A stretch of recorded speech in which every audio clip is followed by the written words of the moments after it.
Hello guys, welcome back. In the past video, we have seen what are arithmetic operators like addition, subtraction, multiplication, followed by pre, post, incrementation, decrementations. In this video, let's try to continue the remaining arithmetic operators in detail. So what are the remaining arithmetic operators we have? Let's try to see one by one. So we have two things. One is division, and we have one more thing called modulus. So you can say modulo division.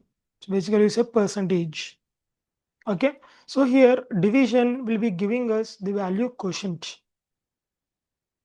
Okay, modular division gives us basically the value remainder. So remember this one point, modulo division every time will be an integer value only.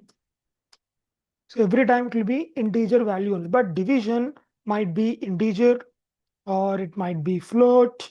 So based on the purpose what you are trying to do. So let's try to start with division. So these two are very important. So we might be using this in lot many further number theory programs as well. So just try to understand what is division and modulo division completely in detail. All right, so let's go for division. So as we have already seen, this basically gives us the quotient. Okay, let's take some example 5/3. So if you observe 5/3, so 5 is the numerator, 3 is the denominator, right? So let's say 3 denominator, this is the numerator. So how many times? So you're trying to get the quotient out of it, right? So 3 how many times? 3 ones are 3. Okay, so you basically get 3 ones are 3.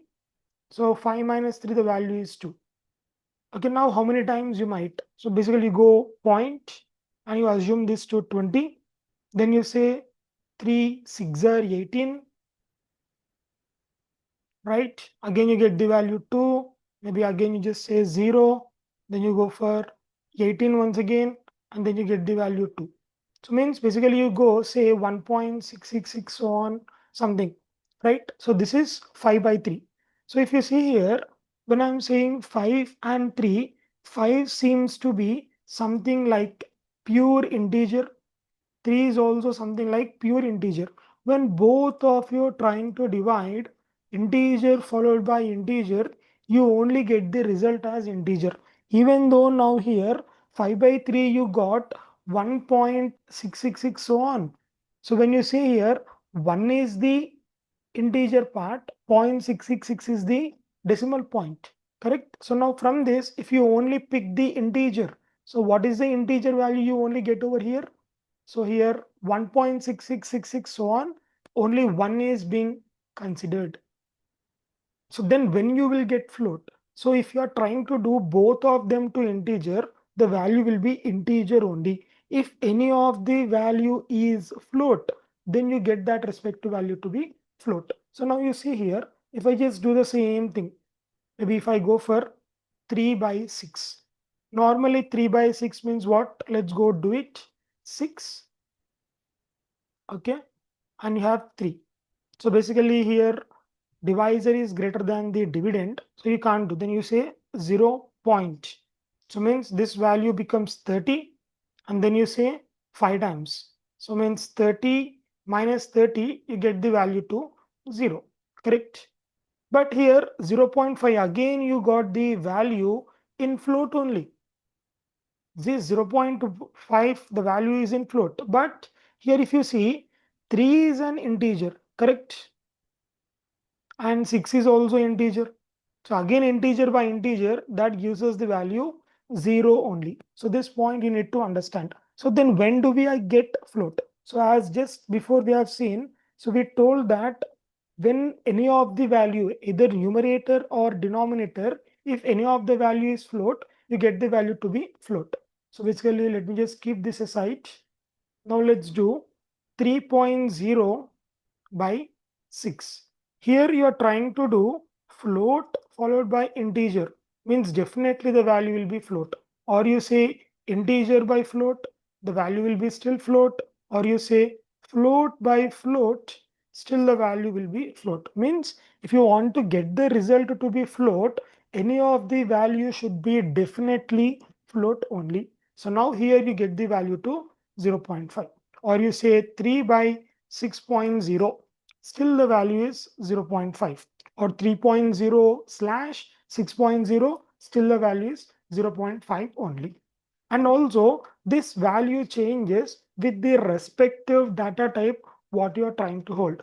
Let me just take one quick example over here.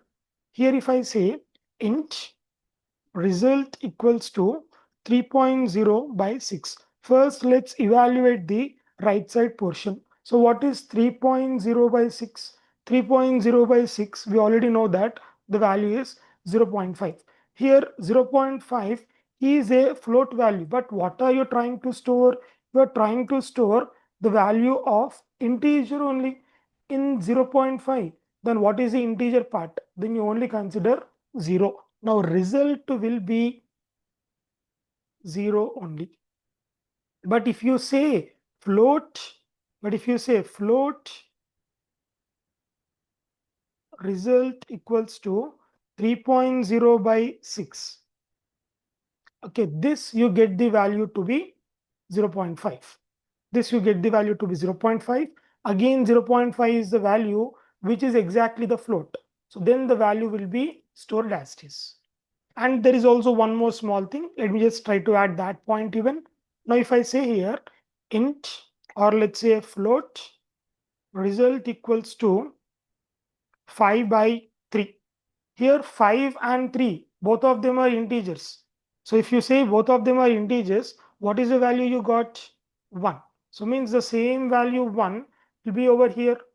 Means even though it is float, you are trying to store the integer. So what exactly happens is this float value is, this integer value is converted to float. Means result value will be 1.00. So this is how it works. So this is basically division about. So division every time gives us the quotient. So based on the data types, if both of them are integer, you get integer. If any of them is float, you get the value to be float. So now let's see what is modulus about. So basically modulus is nothing but that gives us the reminder. Let's take the same example, 5 modulus 3. So let's see what is 5 modulus 3. So again, you're trying to divide with 3. Dividend is 5.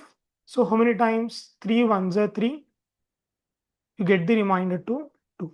So this is the remainder what you got. So you can say now the remainder is 2. Let's do it in reverse. 3 modulus 5.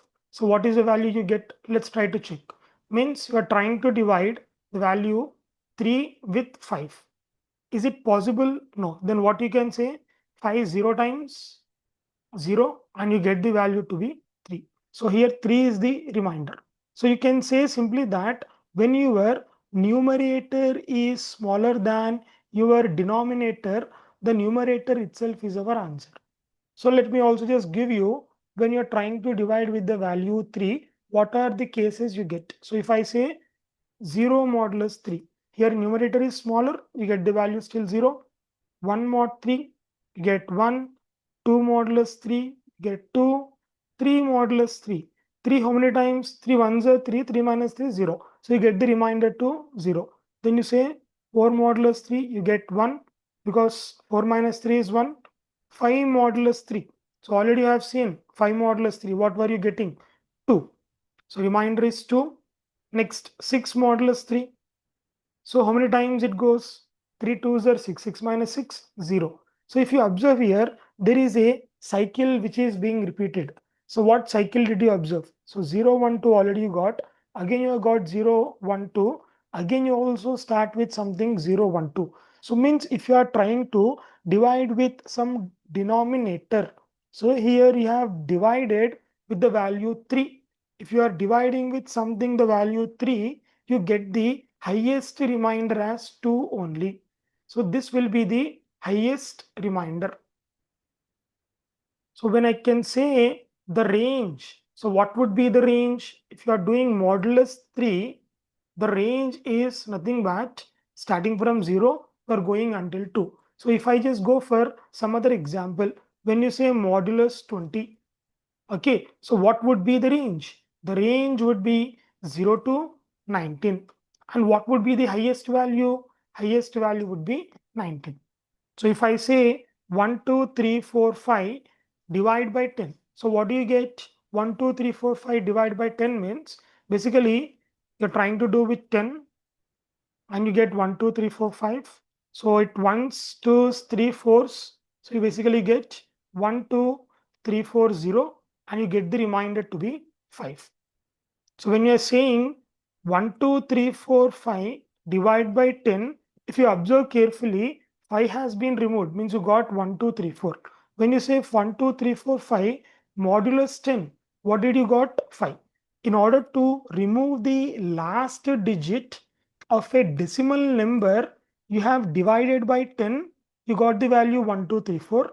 In order to get the last digit out of a decimal number, you have done modulus 10, which gave you the value 5. So this is something division and modulus completely in detail. Let's quickly go to online C compiler and see some example. All right, let's see the example. So I can just go for integer result equals to 5 by 3. Printf percentile d, comma, result. So both of them are integers. Definitely the value will be integer only. So get 1. So now if I say 5.0, still you get the value into be integer only. But if this is a float, so just make it to float and also just give this to percentage f. So now you get this 1.6666667. Okay, maybe if I say 5 by 3, here both of them are integers, means you get the value to be integer only. That 1 is converted to float, means you get 1.0 as the value. So this is how it works. So let's see the example now for modulus. So I told every time modulus will be completely into integer. So let's say printf percentile d, comma 5 modulus 3. So let's try to separate and print that in a new line. So 5 modulus 3, that gives us the value 2. But if I say 5.0 modulus 3, so there is no possibility of doing float and integer modulus. It won't work. Let's see what does that say.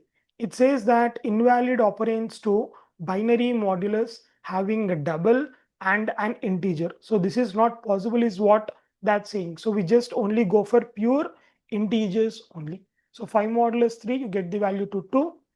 Maybe you go for 6 mod 3, you get the value to 0. 7 mod 3, you get the value to 1. And again 8 mod 3, you get the value to 2. Means there is a cycle which is being repeated 0, 1, 2, 0, 1, 2, 0, 1, 2, so on. So that is all with slash as well as modulus. So thanks for watching, guys. See you guys in the next one.